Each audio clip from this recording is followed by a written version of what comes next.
Welcome to Low Tier Fun Tier, where I take a look at the Rank 1 lineup for a country in War Thunder and pick out my favorite vehicles. Let's check out the German Air Tree.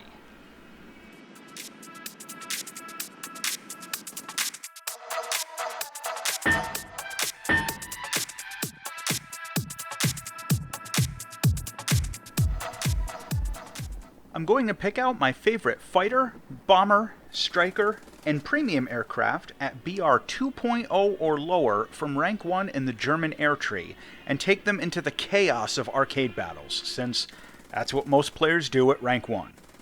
First up is the legendary BF-109 fighter. This version is the E1. The BF-109 first entered service in 1937 and ended up being the most successful fighter aircraft in military history. Official counts vary somewhat, but most sources agree that at least 30,000 aircraft were shot down by BF-109s during its service lifetime. Absolutely insane. The plane served with over a dozen air forces, saw combat in almost every theater of World War II, and had a long life even after the war, serving with Spain all the way up until 1965. In War Thunder, there are a huge number of 109 variants scattered across the German tech tree, as well as premium vehicles and a few of the others. My pick at Rank 1 is the BF-109 E1 at Battle Rating 2.0. It's armed with 4 7.92mm machine guns and can even carry a 250-kilogram bomb. Flying the BF-109 into missions is simple and fun. Just point your plane at the bad guys and hold the trigger. The machine guns don't hit hard, but have an enormous amount of ammo and overheat slowly, so you can rack up some pretty significant kill counts without a whole lot of effort, and usually a fair number of assists at the same time if you take this thing into a big furball. As always with arcade battles, you'll probably steal some kills without realizing it, and you need to be careful about friendly fire. Overall, the BF-109 is an amazing performer for a Rank 1 fighter. My pick for a bomber has to be the BV-138.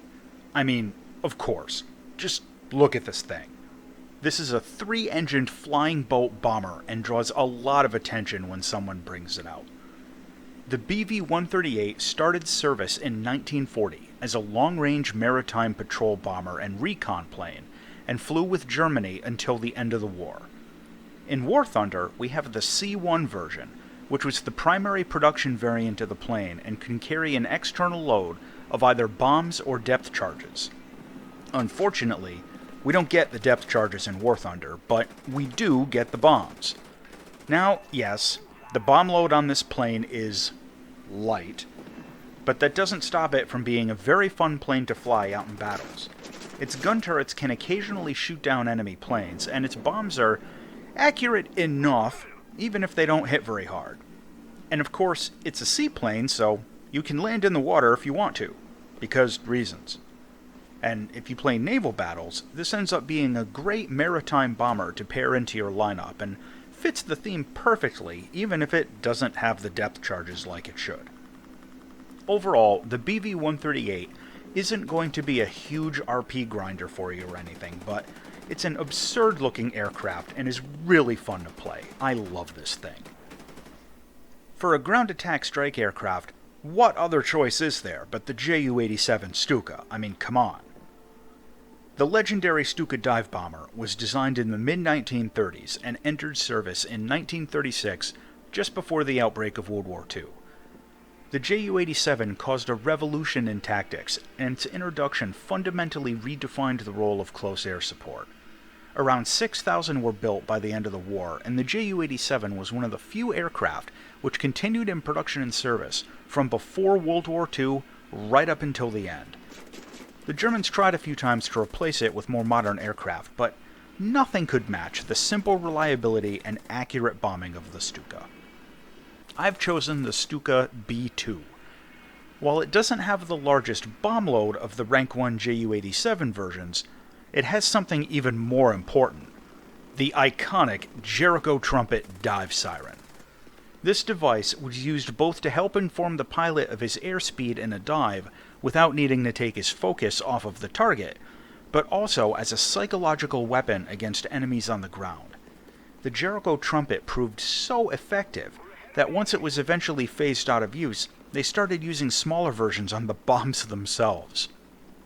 In arcade battles, the Stuka isn't anywhere near as useful or effective as it is if you were to use it as close air support in ground battles, but it's just as fun to play. Careful use of the bombs, which reload automatically in arcade battles, remember, can help you rack up impressive numbers of ground kills.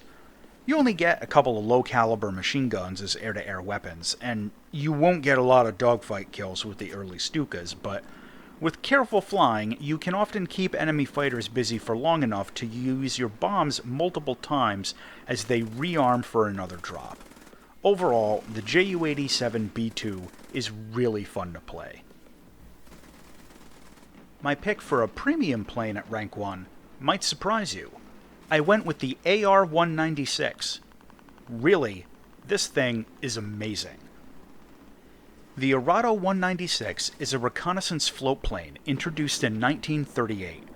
This was one of those recon planes carried on board ships launched off to the side using that sort of early catapult mechanism, and then it would land in the water near the ship and be picked up by a crane. In its role as a ship-bound float plane, the AR-196 was a very successful aircraft, and over 500 of these things were built. Even after the German Navy was basically defeated, leftover Arados were used from coastal positions for maritime patrol and scouting. The plane was actually used by several other countries, including a few captured examples put into service by the Soviets as patrol and recon planes. The aircraft itself is exactly what it looks like. It's a float plane with a couple of light bombs. However, the AR-196 has hidden talents. This humble-looking aircraft carries a pair of forward-firing 20mm cannons in addition to the basic machine guns. The 2.2 kg per second burst mass makes this plane one of the heaviest hitters at BR 1.7. Performance-wise, being a float plane, obviously the AR-196 isn't exactly fast, but it's surprisingly maneuverable at medium speeds, and its humble appearance makes you look a lot more vulnerable than you really are.